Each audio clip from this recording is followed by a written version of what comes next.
Thank you very much, Mr Chair, for allowing me this opportunity to speak to Part 1 of the Misuse of Drugs Amendment Bill.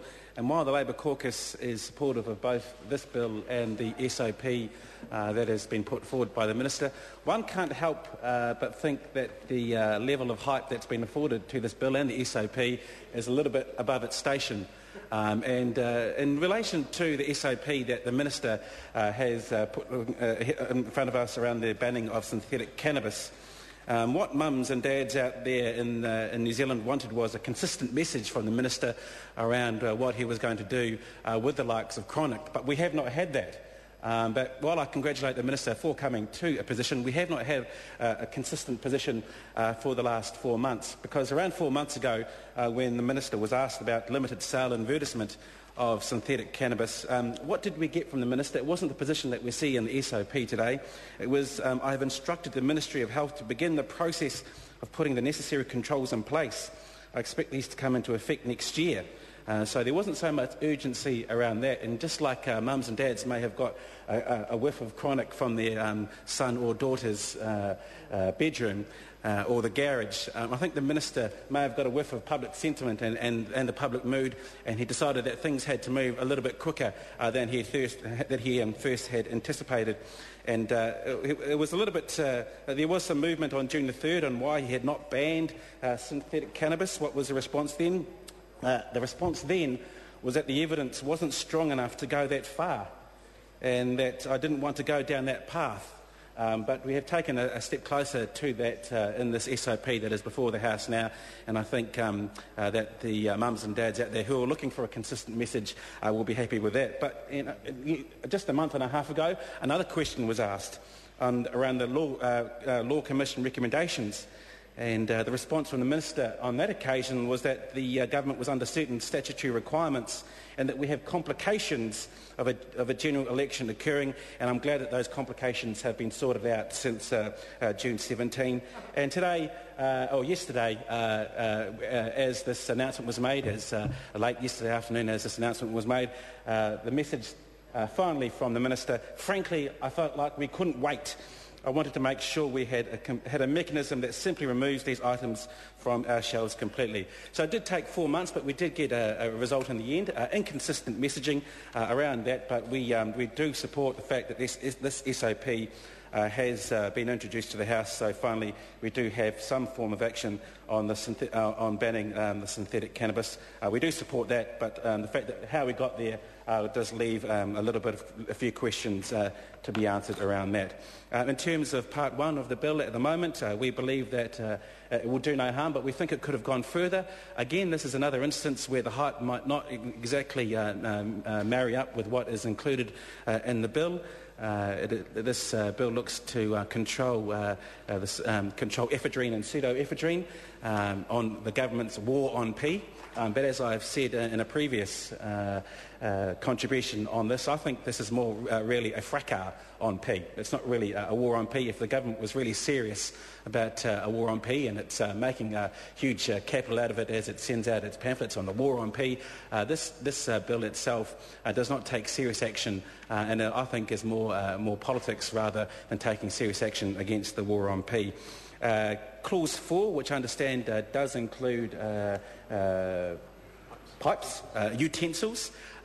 My colleague sitting next to me, Ian Lees-Galloway, did put up a supplementary order paper because we believe that there's no evidence or no scientific evidence that this is really going to make much difference, and actually in some cases it could cause more harm to people who are using these, who may not be using these kinds of utensils. So we believe that as the members' SOP proposed, that this clause should have been removed from the bill. There's also another cost of living issue here.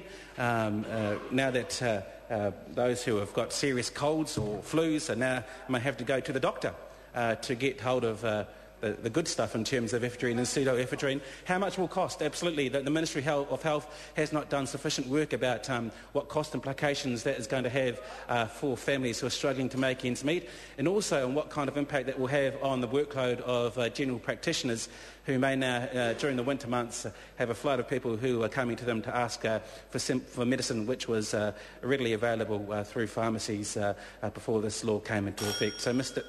Speaker? Chris Farfoy. So, Mr Chair, there are some cost of living issues around this that we are also concerned about, and those have not been addressed in this bill. So we still do have some serious concerns around what may happen in terms of the effect of that on families who are struggling to make ends meet. Mr Chair, we also have some concerns around part one. Can I just go back to placing the further restrictions on drug utensils, as Mr Les Galloway's supplementary order paper included, and the health effects and the negative health effects that may have on people who are still using cannabis to date. I think, if I can recall correctly, that there's a filter in some of those utensils that made sure some of the harmful toxins that are included in some of these things that are being used to smoke cannabis, and so these were actually having some positive effects on some of the people using the pipes. So the fact that this bill looks to ban the use of utensils or the importation of utensils is of serious concern. Mr Chair, can I just go back to an overriding theme that I touched on before, and that's around the politicisation around this bill and the fact that it doesn't really achieve what the government hopes to set out on its multi-pronged attack on the war on P.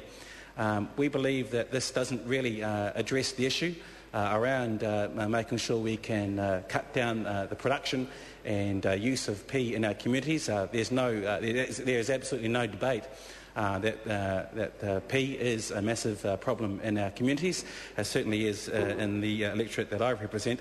But if we're going to take some real action on it, then we need to make sure that this legislation actually has the detail in it to make sure that we can really control the importation of ephedrine and pseudoephedrine, and we don't believe it is.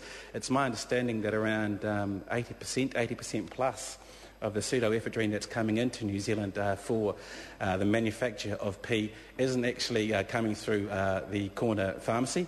Not at all. It's actually being brought in illegally through our borders. Credit where credit's due. There have been a lot of high-profile cases recently where large consignments of ephedrine and pseudoephedrine have been stopped at our border. But if we're going to have a real crackdown on making sure we can cut down on the ingredients for P, then why are we bringing in this measure, which is only really going to affect the mums and dads and families at home who rely on some decent medicine in our pharmacies to make sure that every winter they can have a decent cold or flu remedy.